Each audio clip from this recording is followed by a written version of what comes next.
இன்னைக்கு காரும் ஷோரூம் நிகழ்ச்சியில நம்ம கூட யாரு ரைடு வர போறாங்க அப்படின்னா,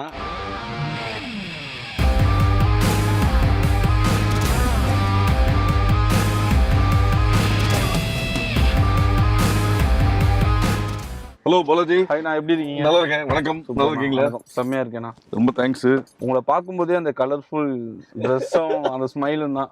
எப்பவுமே ஃப்ரெஷ்ஷா இருக்கணும் இல்லையா? கண்டிப்பாண்ணா. அது எப்படிண்ணா இந்த கலர்ஃபுல் காஸ்டியூம் எவ்வளவோ இருக்கும்போது இது மட்டும் உங்களை விட்டு போக முடியுது? சரி, பொதுவா நம்ம மத்தவங்க பக்கம் திரும்பவே கூடாது, மத்தவங்க நம்ம பக்கம் திரும்ப வைக்கணும். இன்னொன்னு, இவர் மட்டும்தான் இந்த ட்ரெஸ் போகணும், இப்படிதான் போகணுன்றது ஒரு விஷயத்தை பிரேக் பண்ணணுன்றதுக்காக கலர்ஃபுல்லா இருக்கணும், லைஃபே கலர்ஃபுல்லா இருக்கணும்னு நினைக்கிறாரு. ஸோ அதனால ட்ரெஸ்ஸை கலர்ஃபுல்லா வச்சுக்கணும்னு முடிவு பண்ணிட்டு தான். சமனா 25 வருஷத்துக்கு மேல எங்க உள்ள ரிப்போர்ட்டர்ஸ்ட்ட நீங்க ரொம்ப கனெக்ஷன்ல இருப்பீங்க. நீங்க யாருங்கிறது அவங்களுக்கு தெரியும். பட் மக்களுக்கு நீங்க யாரு, எங்க இருந்து வந்தீங்க, உங்களை பத்தின கொஞ்சம் டீட்டெயில் மட்டும், கொஞ்சம் அறிமுகம் மட்டும் கொடுத்துக்கோங்கண்ணா. அதாவது, என்னோட பேர் நிக்கில் முருகன். என்னோட தாத்தா வந்து தினமணியோட முதல் ஆசிரியர் டிஎஸ் சொக்கலிங்கம் சொல்லிட்டு. அதனால எனக்கு பேசிக்கலி சினிமா ஜேர்னலிஸ்ட் ஆகணுன்றது ஆசை.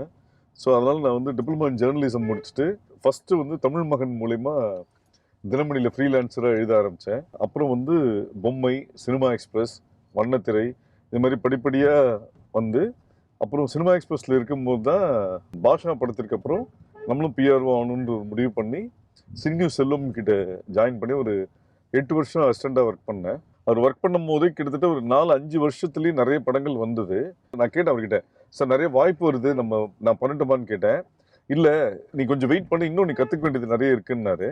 அதுக்கப்புறம் இன்னொரு 3 வருஷம் கழிச்சு நீ இப்போ போய் பண்ணு அப்படின்னு சொல்லிட்டு நான் ஒரு கம்பெனி சொல்லியிருக்கேன், போய் இன்டர்வியூக்கு போன்னு சொல்லிட்டு ஏபிசிஎல் தயாரித்த ஃபஸ்ட்டு தமிழ் படமான உல்லாசம் தான் என்னோட ஃபஸ்ட்டு படம். நான் இதுக்கு எதுக்கு சொல்கிறேன்னா, ஒரு பிஆர்ஓ, ஒரு இயக்குனர், ஒரு கேமராமேன், எனி டெக்னீஷியன்ட்ட உதவியாளராக சேர்றது தொழில் கற்றுக்கிட்டு தனியாக தொழில் பண்ணுறது தான்.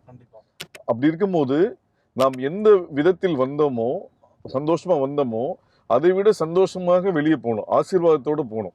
கண்டிப்பாக. ஸோ அப்படி போனாதான் லாங் டைம் நிலைக்க முடியும், கரெக்டாக இருக்கும். ஸோ இது வந்து நான் இது எதுக்கு சொல்கிறேன்னா, நம்ம ஒரு தொழில் பண்ணும்போது அந்த யாருக்கிட்ட வேலை செஞ்சோமோ அது அவங்களோட ஆசீர்வாதத்தோடு போனால் நம்ம சினிமாவில் இன்னும் சாதிக்கலான்றது தான் என்னோட ஐடியாலஜி. அதனால என் குருவின் ஆசீர்வாதத்துடன் நான் வெளியில் வந்தேன். ஓகே, பிஆர்ஓனா என்ன? வெறும் ஹீரோ ஹீரோயின் பத்திரிகையாளர் சந்திப்புக்கு ஏற்படுத்தி கொடுக்கறது மட்டும்தானா, இல்லை அதை தாண்டி இன்னும் பின்னாடி நிறைய இருக்கா? என்னன்னா, நான் வந்து பேசிக்கலி ரொம்ப எல்லாத்தையும் ஃப்ரீயாக பழகிற நேச்சர். எனக்கு ஈஸியாக மிங்கிள் ஆகுவேன். அது தெரிஞ்ச ஆள் தெரியாத ஆளுன்னெலாம் பார்க்க மாட்டேன். எல்லாத்தையும் ஃப்ரீயாக பேசி ஜாலியாக இருக்கணும், நானும் ஜாலியாக இருக்கணும், என் சுற்றி வருதும் ஜாலியாகவும் இருக்கணுன்ற மாதிரி. சுற்றி நடக்கும் விஷயங்களை எல்லாரும் தெரிஞ்சுக்கணுன்ற ஒரு விஷயம் பண்ணும்போது ஜேர்னலிஸ்ட்ன்ற ஒரு விஷயம், நான் சொன்ன மாதிரி எங்கள் தாத்தா ஜேர்னலிஸ்ட்ன்றதால அப்போது அந்த ஜேர்னலிசமில் பிஆர்னு ஒரு சப்ஜெக்ட் படித்தோம். ஸோ பத்திரிகை தொடர்பாளர் என்னென்னா, இது வந்து நம்ம ஃபாரின்லாம் பார்த்தீங்கன்னா ஸ்போக்ஸ் பர்சன் அப்படின்வாங்க. ஸோ என்னென்னா, யாராக இருந்தாலும் தன் ஒரு விஷயத்தை வெளியே சொல்லணும்னா அவர் ஸ்போக்ஸ் பர்சன் தான் பேசுவார். ஸோ அந்த விஷயங்கள் எனக்கு ரொம்ப பிடிச்சிருந்ததுனால ஸோ நான் வந்து ஸ்போக்ஸ் பர்சனாக நான் ஆகணும்னு முடிவு பண்ணேன். இன்னொன்று, இந்த பிஆர்ஓன்னா பப்ளிக் ரிலேஷன் ஆஃபீஸர்னு சொல்லுவாங்க. அது வந்து கவர்மெண்ட்டுக்கு. இங்கே சினிமாவை பொறுத்த வரைக்கும் ப்ரெஸ் ரிலேஷன் ஆஃபீஸர். ஸோ பத்திரிகை ஊடக தொடர்பாளர். ஒரு எந்த டெக்னீஷியன்ஸ், ஆர்டிஸ்ட் யாராக இருந்தாலும் அவருக்கும் ஊடகங்களுக்கும் இடையே இருந்து இவங்களோட 2 பேரோட தேவைகளை பூர்த்தி பண்றது தான். ஸோ எதை நியூஸ் ஆக்கணும், எதை நியூஸ் எலிவேட் பண்ணலாம் அப்படின்றத, அதனால அதை நான் தேர்ந்தெடுத்தேன். இப்போ நீங்கள் ரஜினி, கமல் இவங்க இருவருக்குமே சேம் டைம்லையுமே பிஆர்ஓ ஒர்க் பண்ணியிருப்பீங்க. நான் உங்களுக்கு ஒரு இன்டர்வியூ எடுக்கணும் அப்படின்னு பிச் பண்ணுறதுக்கே கிட்டத்தட்ட எனக்கு தெரிஞ்ச ஒரு 1 இயர் இருக்கும்னு நினைக்கிறேன். இப்படிப்பட்ட ஒரு சூழலில் 2 பேருமே சேம் டைமில் உங்களை நீங்கள் கூப்பிட்டுருக்காங்களா? அங்கிட்டு போயிட்டு வந்துட்டு ஒரு 10 நிமிஷம் திருப்பி இந்த சைடு வர்றதுக்கு இந்த மாதிரியான வாய்ப்புகள் ஒரு சுச்சுவேஷன் அமைஞ்சிருக்கா? இல்லை, என்னன்னா, அது மாதிரி ஒரு சுச்சுவேஷன் வந்து ரஜினி கமலுக்குள்ளே நடைபெறல. மற்ற நடிகர்கள் மற்ற படங்களும் இதுவும் கிளாஷ் ஆயிருக்கு. ஓகே. ஸோ இதில் என்னன்னா, எனக்கு வந்து நான் இந்த தொழிலில் வளரும்போது 4 ஃப்ரேம்ஸ் கல்யாணம் சொல்லி கொடுத்த ஒரு விஷயம் என்னன்னா, உண்மைக்கு ஞாபக சக்தி தேவையில்லை, பொய் சொன்னாதான் என்ன சொன்ன ஞாபகம் வச்சுக்கணும். ஆனால் நீ எப்பவுமே உண்மையா இருந்துட்டா பிரச்சனையே இல்லை. ஓகே. அதனால நீ எங்க போற, என்ன பண்றன்றத அடுத்த நாள் சொல்லும் போது சொல்லிட்டேன்னா ஃபர்ஸ்ட் கோபம் வரும். ஆனா அது புரிஞ்சுக்கிட்டா கரெக்டா இருப்பாங்க. கரெக்ட். அதனால ஒரு ஒரு விஷயம் ஈவெண்ட் ஒன்று நடக்குதுன்னு போது இன்னொருத்தர் கேட்கும் போது, இல்ல சார் இந்த டைம்ல இந்த ஈவெண்ட் இருக்கு, இது முடிச்சுட்டு வந்துடுறேன், உண்மையை சொன்னா அடுத்த பிரச்சனை பிரச்சனை வராது. சரி, கேபி சாரோட பார்த்தாலே பரவசம் படத்தோட பூஜையும் டைரக்டர் கதிரோட காதல் வைரஸ் பூஜையும் ஒரே நாள்ல நடந்தது. 2 இடத்துலயுமே நான் இருந்து அட்டன் பண்ணி 2 பேரையும் திருப்திப்படுத்துறேன். ரெண்டாவது, எல்லா இடத்துலயுமே நம்மளோட பிரசன்ஸ் இருக்கணும்ன்றது வந்து சில பேர் தான் நினைப்பாங்க, நிறைய பேர் நினைக்க மாட்டாங்க. ஏன் நினைக்க மாட்டாங்கன்னா, நிறைய பேருக்கு வந்து அவங்க வேலை கெடாம இருக்கணும், வேலை நடக்கணும், அவ்வளவுதான் matter. Presence will be an added attraction. நான் வந்து சில விஷயங்கள் வந்து என்னோட உதவியாளர்கிட்ட சொல்லுவேன். நான் வந்து ரெகுலரா வந்து பாம்பே, ஹைதராபாத், டெல்லி இன்னும் டிராவல் பண்ணுவேன். ஓகேங்களா? அப்போ சொல்லுவாங்க, சார் அவர் வந்து ஊரா போயிடுறாரு, இங்க நாங்க தான் வேலை பார்க்குறோம்னு என்னோட உதவியாளர்கள் சொல்லும் போது நான் வந்து சொன்ன விஷயம் என்னன்னா, உங்க அசிஸ்டன்ட் சொல்லுவாங்களா அப்படி? ஆமா அசிஸ்டன்ட் சொல்லியிருக்காங்க. அப்போ என் ப்ரொடியூசர் கேட்கும், இல்லை சார் நாங்க தான் பார்க்குறோம், அவர் ஊரா போயிட்டாரு. சொன்னேன், நான் ஊராக தின்று வேலை தேடி வேலை கொண்டு வந்தால்தான் இங்க இருக்கிறவர்கள் வேலை பார்க்க முடியும். இங்கேயே உட்கார்ந்துட்டு இருந்தனா வேலை கிடைக்காது. இங்க இருக்கிறதுல போராடணும். அது அந்த காலத்துல மன்னர்கள் வந்து எதுக்கு நாடு கடந்து நாடு போய் போரிட்டு இது பண்ணாங்க. இங்க உள்ளவங்க வாழணும், அடுத்த லெவல் போகணும். ஆமா, நான் அப்படி டிராவல் பண்ணதுனால தான் எனக்கு புஷ்பா, RRR, பாகுபலி படம் பண்ண முடிஞ்சது. சரி, இங்க ஆனா இதெல்லாம் உங்க அசிஸ்டன்ட் புரிஞ்சுக்கல. அது புரிஞ்சுக்க மாட்டாங்க. ஏன்னா இந்த ஊர்ல வந்து எப்பவுமே நம்ம ஊர்ல சொன்னபடி கேட்க ஆள் கிடையாது, ஆனா கண்டபடி சொல்றதுக்கு தான் ஆள் இருக்கு. எல்லாம் பஞ்ச் டைலாக் வந்துட்டு இருக்குண்ணா. அதனால நம்ம வந்து பேஸ் என்னன்னா ரவை ஒண்ணுதான். அதை நம்ம உப்புமாவா கிண்ட போறோமா கேசரியா பண்ண போறோன்றதை நம்ம முடிவு பண்ணோம். ஸோ இங்க வந்து லான்ச் அப்போ அர்னால்டு இங்க வந்தாரு. ஆமா, வந்த போது அது ஒரு மிகப்பெரிய சேலஞ்சா இருந்தது. அதே மாதிரி தசாவதாரம் அப்போ ஜாக்கி சான் வந்தாரு. அப்போ எல்லாரும் உட்கார்ந்து இதை இப்படி பண்ணணும், இப்படி பண்ணணும், இப்படி பண்ணணும்னு சொன்ன போது நான் சொன்னேன், சார் இவங்க 2 பேர் நம்ம எந்த டைம் வர சொல்றோமோ வந்துட போறாங்க, ஃபங்க்ஷன் நடந்துரும். ஆனா இன்னைக்கு இங்க அர்னால்டு வந்து ஒரு பெரிய சேலஞ்சு. என்னன்னா, இந்தியாவில் இருக்கும் அனைத்து ஜிம்முகளிலும் அர்னால்டு இருப்பார். ஏன்னா எல்லாரோட ரோல் மாடல் அவர் தான். கண்டிப்பா. ஸோ எல்லாரும் அவரை பார்க்க வேண்டும், கை குலுக்க வேண்டும், பக்கத்தில் நெருங்க வேண்டும், போட்டோ எடுக்கணும். இன்னைக்கு இருக்க டெக்னாலஜிக்கல் அட்வான்ஸ்மெண்ட்ல செல்ஃபி எடுக்கணும்ன்றது தான் இருக்கும். அதை நம்ம எப்படி பாதுகாக்க போறோம்? அதே மாதிரி ஆல் டைம் ஃபேவரட் கிட்ஸ்ல இருந்து அடல்ட் வரைக்கும் ஜாக்கி சான். அதே ப்ராப்ளம் இங்க நடக்கும் போது அதுக்கு நம்ம என்ன மெனக்கெடல் பண்றோம் அப்படின்றது பிளான் பண்ணாலே நம்மளுக்கு ப்ராப்ளம் சால்வ் பண்ணிடலாம். இப்போ ஒரு 20-25 வருஷத்துக்கு முன்னாடி ஒரு படம் வருதுன்னா அதை மக்கள்கிட்ட கொண்டு போய் சேர்க்கணும், இதுதான் உங்களுடைய ஒர்க்கா இருந்தது. சரி, இப்பவுமே உங்களுடைய ஜாப் அதுதான். ஆனா அந்த 20 வருஷம் அப்படியே ஒரு பேரலா திருப்பி போட்டா social media, Facebook, YouTube, Insta, Telegram, share சாட்னு நிறைய வந்துருச்சு. எக்ஸாம்பிளுக்கு ஒரு ஹீரோ ஒரு ஃபோட்டோவை போடுறாருன்னா ஒரு படம், மூவி ரிலேட்டடா அது மக்கள்கிட்ட போய் சேர்ந்துருது. இப்படி ஒரு கனெக்ஷன் இருக்கும் பொழுது உங்களுக்கு அது எப்படி ஒரு பிரச்சனையா நீங்க எதிர்கொள்றீங்களா ஒரு சோசியல் மீடியாவை? எதிர்கொள்றாருன்றதை விட எதையுமே நம்ம எதிர்கொள்ளவே கூடாது. எல்லாத்தையும் அரவணைத்து அதை தங்கள் படங்களுக்கும் தங்கள் நபர்களுக்கும் எப்படி யூஸ்ஃபுல்லாக ஆக்கிக்கணும் தான் இது பண்ணுவேன் தவிர எந்த ஒரு விஷயமுமே எதிர்க்க கூடாது. இல்ல, இப்ப அது எனக்கு இணையா, எனக்கு ஒரு ஆப்போசிட்டா தானே இருக்கு. கண்டிப்பா கிடையாது. ஏன்னா அப்படியா 2009 ட்விட்டர் வந்த போது ட்விட்டர்ல நான் அப்ப ஜாயின் பண்ணேன். நான் அப்ப சொன்னேன், இன்னும் 10-15 வருடங்களில் சமூக வலைத்தளம் ஒரு மிகப்பெரிய அங்கம் வகிக்கும்னு சொன்னேன். அது யாருமே ஒத்துக்கல. இன்னைக்கு என்ன ஆகி போச்சுன்னா, இன்னைக்கு ஒரு பிஆர்ஓ இருக்காரு, ஒரு படம் நடக்குது, ஒரு விஷயம் நடக்குது, இதை வந்து பிஆர்ஓட்ட நியூஸ் கொடுத்து இது பத்திரிகை கொடுத்து வர வைங்க. அந்த சிஸ்டம் போய் எல்லா நட்சத்திரங்களும் தொழில்நுட்ப கல்லூரி எல்லாருமே சமூக வலைத்தளத்தில் இருக்காங்க. எல்லா மீடியாக்களுமே பார்த்தீங்கன்னா அவங்களோட செக்மெண்டே ட்விட்டர் செய்திகள் வலைப்பக்கத்தில் மென்ஷன் பண்ணும்போதே இவர் வலைப்பக்கத்தில் கூறியதாவதுன்றதுதான் மென்ஷன் பண்றாங்க. ஆமா, அப்படி இருக்கும்போது ஒரு மைண்ட் செட் என்ன ஃபிக்ஸ் ஆயிட்டாங்கன்னா, நான் ஒரு நியூஸ் இதுல போட்டாலே அது நியூஸ் ஆகும் போது நான் ஏன் பிஆர் ஓட்ட போகணும்? ஆமா இல்லையா? கரெக்ட். ஆனா இங்க பிஆரோட வேலை என்னன்னா, இதை எந்த நேரத்தில் நீங்கள் போடலாம், எந்த நேரத்துல போனா இது ரீச் ஆகும், எந்த விதமான தகவலை பண்ணலாம். இன்னைக்கு வந்து ஒரு சில நாளிதழ் 1-2 டிவின்னு இருந்த போது இன்னைக்கு வந்து ஏகப்பட்ட மீடியா வந்துருச்சு. சோசியல் மீடியாவோட ஆதிக்கம் ஜாஸ்தி ஆயிடுச்சு. அப்படின்ற போது நம்ம அதை எதிர்கொள்ளவே கூடாது. அதை நம் தேவைக்கு எவ்வாறு பயன்படுத்தி கொள்கிறோம் என்றதுதான் முக்கியம். அது நம்ம படத்துக்கு எப்படி யூஸ் ஆகிறதுக்கு நம்ம எப்படி அப்டேட் பண்ணிக்கிறோம். நம்ம யூஸ் பண்ற மொபைலே 3 மாசத்துக்கு அப்டேட் பண்ணிக்கணும்னு சொல்லும் போது சாஃப்ட்வேரை நம்மளை அப்டேட் பண்ணிக்கணும். இன்னைக்கு சமூக வலைத்தளங்களை எதிர்கொள்ள வேணாம், எதிர்க்கவும் வேணாம், நம் சாதகமாக எவ்வாறு பயன்படுத்திக் கொள்ள வேண்டும். நான் பண்ணும் படங்கள் தீபாவளி டைம்ல பாத்தீங்கன்னா எல்லா பத்திரிகையிலுமே ஃபர்ஸ்ட் நியூஸ் என்ன வரும், தீபாவளி ஸ்பெஷலா இவ்வளவு பஸ்ஸுகள் வெளியூருக்கு போகுது அப்படின்னு வரும். அப்போ இந்த கோயம்பேடு இங்கிருந்து நாங்க வந்து தாம்பரத்துக்கு பஸ் மாத்திருக்கோம், பஸ் ஸ்டாண்டிங் மாச கூட்ட நெரிசலை தவிர்ப்பதற்கு அப்படின்ற மாதிரி ஒரு விஷயம் நடக்கும். நான் அதான் என்ன சொல்றேன்னா, நீங்க நம்மளோட படங்கள் ப்ரமோஷன் பண்ணும்போது அந்த சீசனுக்கு ஏற்ற மாதிரி நம்ம ப்ரமோட் பண்ணணும். இப்போ தீபாவளி சீசன், பொங்கல் சீசன்னா எல்லாரும் தங்கள் ஊருக்கு போகணும்னு நினைப்பாங்க. அப்போ அங்க இருக்க டிராவல்ஸ் ஆளுங்கள்ட்ட பேசி நான் வந்து என்ன பண்ணிருக்கேன்னா 300 மில்லி வாட்டர் பாட்டில் இருக்கு, அதை வாங்கி அந்த ஸ்டிக்கர் எடுத்துட்டு நான் படம் சம்பந்தப்பட்ட படத்தோட ஸ்டிக்கர் ஒட்டி ஃப்ரீ வாட்டர் பாட்டில் கொடுங்க. ஸோ இன்ஸ்டன்டா அதை அவன் எடுத்து பார்க்கும்போது அது ஃபுல்லா பாட்டில் ஃபுல்லா இது ஒரு mark. Okay okay okay, branding ஆகும். கண்டிப்பா. ஓகே, இப்போ 25 வருஷத்துக்கு மேல ஒரு பிஆர்ஓல ஒரு ஜர்னி பயங்கரமா போயிட்டு இருக்கீங்க, நிறைய சக்சஸ் படங்களை கொடுத்துருக்கீங்க.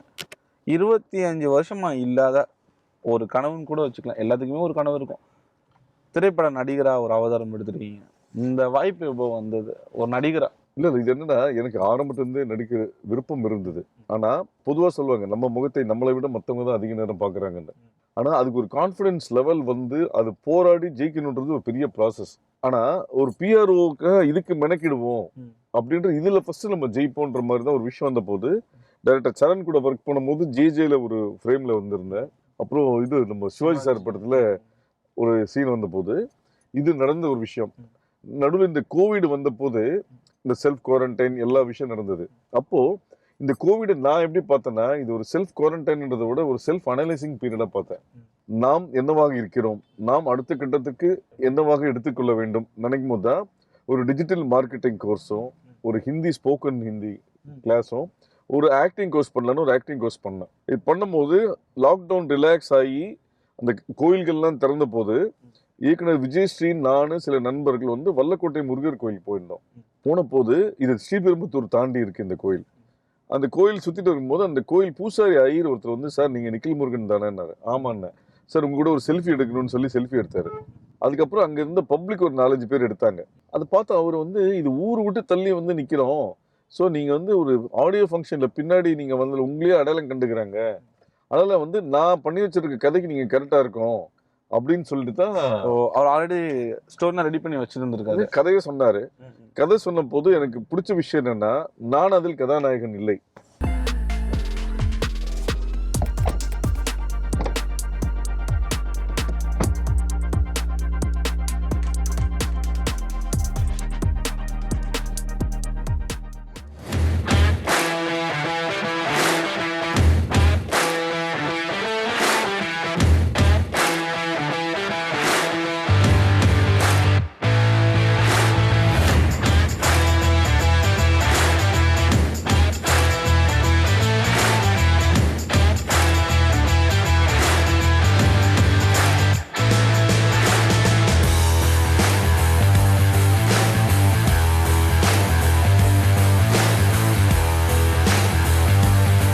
ஃபுட்டு இந்த வெஜ் தான் உங்களுக்கு எப்பவுமே பிடிக்கும்னு சொல்லுவாங்க, என்ன ரீசன்?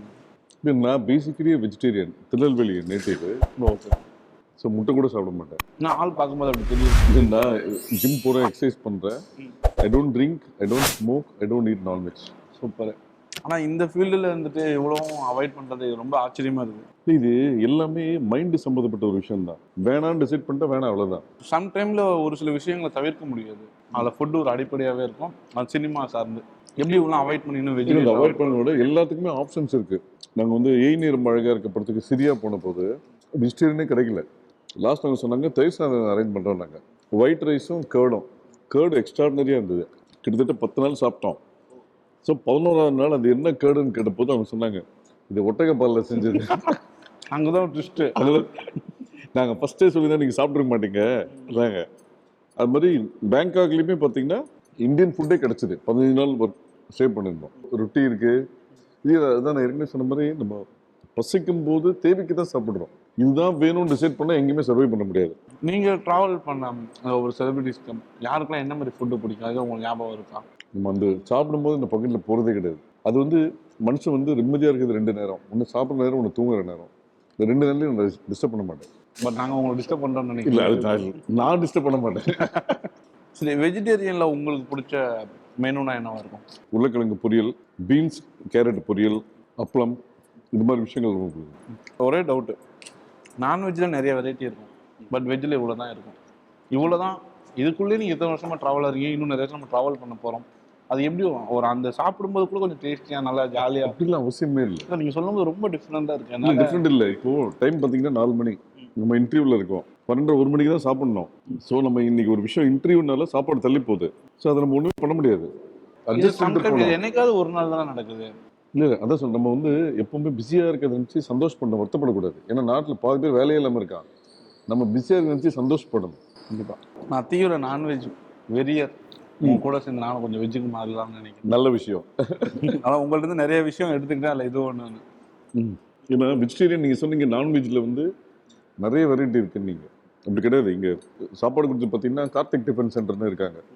அவங்க வெஜிடேரியன்லேயே இவ்வளோ பண்ண முடியுமான்ற மாதிரி ஒரு ப்ரெஸ் மீட் ப்ரெஸ் ஷோக்கு வந்து நம்ம எதிர்பார்க்காத டிஷ்ஷஸ் வெரைட்டிஸ்லாம் கொடுத்துட்டு தான் இருக்காங்க. இது வரைக்கும் நான் டேஸ்ட் பண்ணாத விஷயங்கள், நிறைய விஷயங்கள் கொடுத்துட்டு தான் இருக்காங்க. அப்படின்னும் போது வெஜிடேரியன்லேயுமே நிறைய இருக்குது. ஆமாம், பட் நம்ம அதுக்குள்ளே ட்ராவல் ஆகும் போது தான் தெரியும். ஆமாம், நான் இது சொன்னதுனால கார்த்திக் டிஃபன் சென்டர் எனக்கு ராயல்ட்டி கொடுக்கணும். ராயல்ட்டி பக்கம் போவேன், அது பெரிய ஒரு சிக்கல் ஆகிடும். நீங்கள் ஃபீல்டுக்குள்ளே என்ட்ரி ஆகும்போது இருந்த தமிழ் சினிமா எப்படி இருந்துச்சு, இப்போ எப்படி இருக்கு?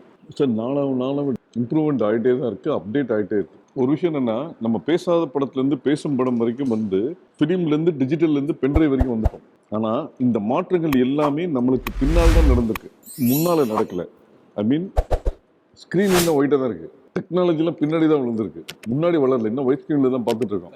ஸோ அந்த பிம்பங்கள் வரும் இடம் மாறவில்லை. ஒரு ரேபிட் ஃபயர் மாதிரி நான் ஒரு செலிபிரிட்டியோட நேம் தான் சொல்கிறேன், அவங்கள்ட்ட இருந்து நீங்கள் உங்களுடைய பார்வையில் ஒரு சில விஷயங்கள். Rajini, the great inspiring artist, a person who doesn't act beyond the camera. ஆமாம், அதாவது கடின உழைப்பாளி. அதாவது உழைப்பே இவரிடம் இப்படி கூட உழைக்கலாமான்னு ஆச்சரியப்படும். உழைப்பே ஆச்சரியப்படும். Vijay, casual and cool. Ajith, actually அவர் வந்து நான் அஜித்தோட கல்யாணத்துக்கு நான் ஒர்க் பண்ணியிருக்கேன். கல்யாணத்துக்கு மட்டும் எத்தனை நாள் ஒர்க் பண்ணி?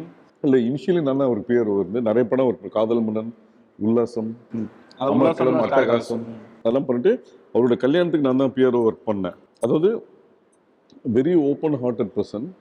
அதாவது என்னென்னா, மற்றவங்களோட உணர்வுகளை புரிந்து கொள்பவர். ஸோ அவர் கல்யாணத்துக்கு வந்து கன்னிமரா ஹோட்டலில் நடக்கும்போது நான் சொன்னேன், சார் ஒரு சஜஷனு, வர விஐபிலாம் இங்கே டின்னர் சாப்பிட்டு போவாங்க, ஆனால் விஐபி கூட்டிகிட்டு வர டிரைவர்ஸ் வந்து சாப்பிடாம போவாங்க.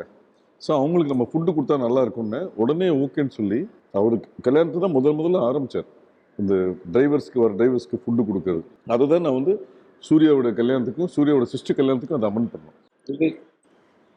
அதாவது என்னை சரணிடம் அறிமுகப்படுத்தி என்னை அடுத்த கட்டத்துக்கு நகர்த்து கொண்டு போகிறதுல விவேக் சார் ஒரு முக்கியமான நபர், ஜனங்களின் கலைஞன். ரஹ்மான் சாருக்கு ஏதாவது கன்வே பண்ணுவேன்னா மெயில் அனுப்புவேன். நான் யூஸ்வலி நைட் அனுப்புவேன். நீ என்ன மெயில் அனுப்பிச்சாலும் காலை நீங்கள் தூங்கி எழுந்து பார்த்தீங்கன்னா ஒரு 4-4:30 மணிக்கு ரிப்ளை பண்ணது தெரியும். ஆனால் நம்ம ஒரு 10-15 லைனில் விவரமாக அனுப்புவோம், அவர் அதுக்கு ஒரே லைனில் பதில் சொல்லுவார், ஓகே டன், நோ, எஸ், புரியுற மாதிரி. அதிலே கன்வே ஆகிடும், அவர் சொல்கிற ஆன்சர்லேயே. ஆமாம். இப்போ சமீபத்தில் அவரோட பொண்ணோட கல்யாணத்துக்காக ஒரு 20 days ரொம்ப நெருக்கமாக ஒர்க் பண்ணோம். மிகவும் ஜாலியான மனிதர். இளையராஜா, இசை Alice Ilaiyaraaja, Yuvan Shankar Raja, little master STR. அவர் தொட்டிருக்கும் தூரத்தை விட தொடப்போகும் தூரம் அதிகம். நிக்கில் முருகன், ஒரு சராசரியான சாமானியன். உங்க கூட பழகும் போது தான் அதை உணர முடிஞ்சது. இறுதியாக ஒரே ஒரு சின்ன கொஸ்டின், ஒரு திரைப்படம், ஒரு விளம்பர படத்தை ப்ரமோஷன் பண்ணுறதுக்கு நிக்கில் முருகனை நான் ஏன் சூஸ் பண்ணணும்? அதாவது 1000 பேர் நம்ம மேலே அன்பு காமிக்கலாம், நம்ம ஒருத்தரை தான் அம்மா பண்ணுறோம். ஸோ உங்கள் படங்களை நீங்கள் எதிர்பார்க்காத தூரத்தில் கொண்டு செல்வதற்கு நான் முக்கிய காரணமாக இருப்பீங்க. ஆமாம், இருந்துட்டுருக்கேன். ஓகேங்களா? சினிமாவை தாண்டி அரசியல்வாதிகளுக்கு எதுவும் ப்ரமோஷன் தான் பண்ணிட்டு எனக்கு தெரியாத விஷயம் பண்ணுறதில்ல. அரசியல், ஸ்போர்ட்ஸு, கார்பரேட்டு, கமர்ஷியல்ஸ் இது நான் பண்ணுறதில்ல. ஸ்டார் நைட்டு, கடை ஓப்பனிங், இது மாதிரி விஷயங்கள் நான் பண்ணுறதில்ல. ஓகே, சினிமானா நிக்கில் முருகனா சினிமா அப்படி தான் வரணுன்றதுக்காக தான் உழைச்சிட்ருக்கேன் நான். ஓகே, நான் எப்போ கால் பண்ணாலுமே வெயிட்டிங், பிஸி, அப்புறமா பேசலாம், திருப்பி கூப்பிடுறேன். என்கிட்ட மட்டும் தான் இந்த வேர்ட்ஸில் வருதா? ஃபேமிலியும் தான் சொல்லுவீங்களா? ஃபேமிலியில் எனக்கு இந்த இஷ்யூ வந்ததே இல்லை. ஏன்னா ஃபேமிலிகிட்ட நான் பேசுறதே இல்லை. பேசினா தான் பிரச்சனை. ஆமாம், எனக்கு பிரச்சனை இல்லை. நான் எதுவாக இருந்தாலும் இல்லை, பிரச்சனை மீன்ஸ் நான் உங்களை பேசும்போதெல்லாம் உங்களை தொடர்பு கொள்ள பிரச்சனை இல்லை. நான் என்ன சொல்லுவேன்னா, ஃபேமிலியில் ரொம்ப முக்கியமான விஷயங்களை தவிர எல்லாமே வாட்ஸ்அப்பில் மெசேஜ் அனுப்பிச்சிருங்கன்றுவேன். ஸோ என்ன பிஸியாக இருந்தாலும் வாட்ஸ்அப்பில் செக் பண்ணிடுவேன்.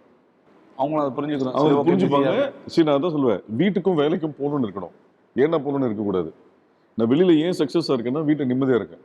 எனக்காக ஒரு பிஸியான ஷெட்யூலில் டைம் ஸ்பெண்ட் பண்ணி நிறைய விஷயங்களை பகிர்ந்து கொண்டமைக்கு thank you so much. Thank you. Vanam, your digital content channel.